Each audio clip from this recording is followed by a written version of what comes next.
Maternidade é um tema muito caro no discurso feminista e com razão de ser, e desde logo eu reconheço a minha limitação em discuti-lo além das palavras que eu vou tecer em uma crítica de cinema.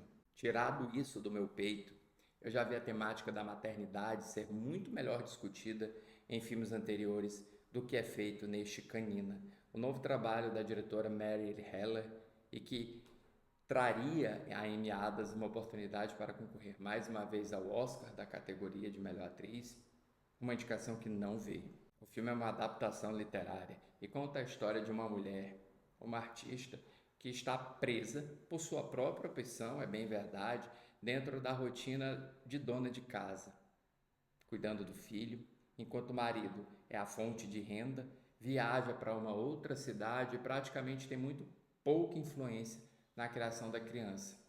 É como se essa mulher estivesse domesticada. E é bom a gente ter essa palavra em mente porque ela vai ser importante para a gente compreender o desdobramento que existe dentro do roteiro. É que, com o passar da narrativa, mudanças começam a acontecer no corpo dessa mulher. O olfato se torna mais apurado, pelos começam a aparecer onde eles não deveriam aparecer e surge na base da coluna dela uma protuberância que mais parece uma cauda. Amy Adams está se transformando em uma versão de lobisomem, talvez? Não, apenas um cachorro. E eu confesso para vocês que eu só fui pensar nas implicações de lobisomem depois de ter assistido ao filme, sobre como essa transformação da mulher é um retorno ao seu eu feminino, é o retorno a um estado da natureza diferente ao qual ela está atualmente, é um retorno ao mundo, à vida, e não simplesmente à obediência a padrões da sociedade. Entretanto, a maneira com que realidade e fantasia se concatenam é tudo menos lógica para mim. E talvez aí entre a minha limitação em compreender a discussão feminista sobre maternidade, porque pode ser que, na prática, realmente seja tudo ilógico, que não haja coerência nesse momento da vida da mulher em que a vida parece dar um giro de 360 graus, ainda mais sem o apoio de um companheiro que deveria estar do lado dela, dividindo as responsabilidades. No entanto, se eu pareço estar militando, é porque é esse o cercadinho em que Canina brinca. Um que explora muito marginalmente as diferenças que há entre ser pai e ser mãe dentro de uma sociedade patriarcal. E não tem nenhuma sutileza na maneira com que a direção revela isso, porque muito é comunicado através de diálogos expositivos, e até aí eu aceito em parte porque é uma mãe contando como se sente para o seu marido, contando sobre a sua frustração, ou pelo recurso da narração em off, no qual a Amy Adams basicamente narra para o espectador aquilo que ele pode perceber pela atuação da atriz. E o filme não foge nem do clichê mais óbvio, que é aquele em que ela reflete sobre o que gostaria de fazer, para na cena seguinte você vê-la fazendo outra coisa que não aquilo que ela gostaria de fazer, como se fosse um choque entre expectativa ou sonhos e a bruta realidade na qual ela está inserida.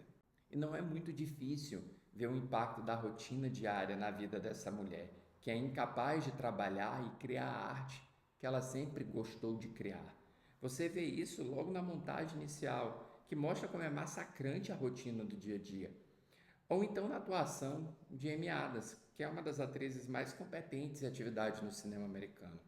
Dessa maneira, as decisões da direção apenas parecem chover no molhado, repetir o que já está expresso, insistir naquilo que já está claro.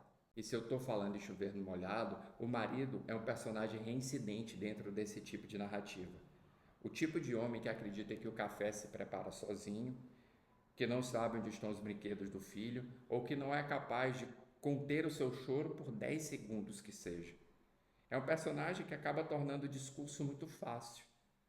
Realmente, ele não ajuda em nada. Ele não faz nada. Ele não participa em nada. É muito fácil estar do lado da personagem da mulher. É muito fácil compreender a transformação dela. E por mais que eu aprecie o carisma de homem médio que o Scott McNairy tem, o seu papel acaba não oferecendo o antagonismo necessário para que a trajetória de Amy Adams se concretize para nós.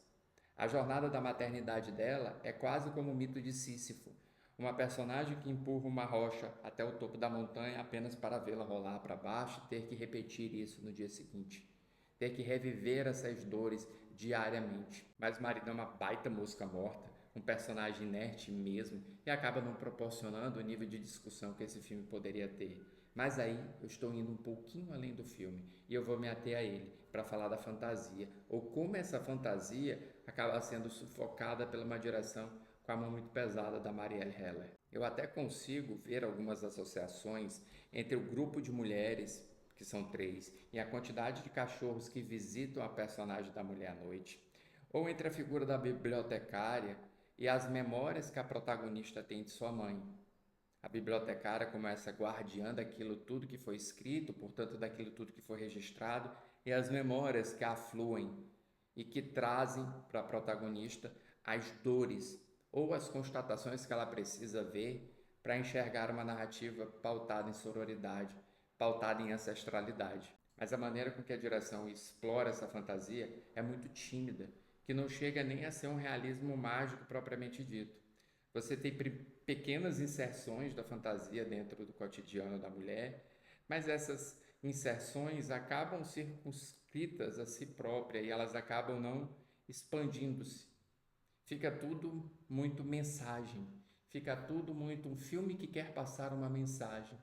E ainda por cima, um filme que quer passar uma mensagem que parece uma mensagem muito fácil. Para a Canina, eu dou 3 estrelas em 5 e muito disso por causa da atuação da Amy Adams. O filme está disponível no catálogo do Disney Plus e antes que eu saia pela noite transformado em cachorro, siga o Cinema com Crítica para mais críticas dos lançamentos no streaming. E comenta abaixo o que você achou do filme.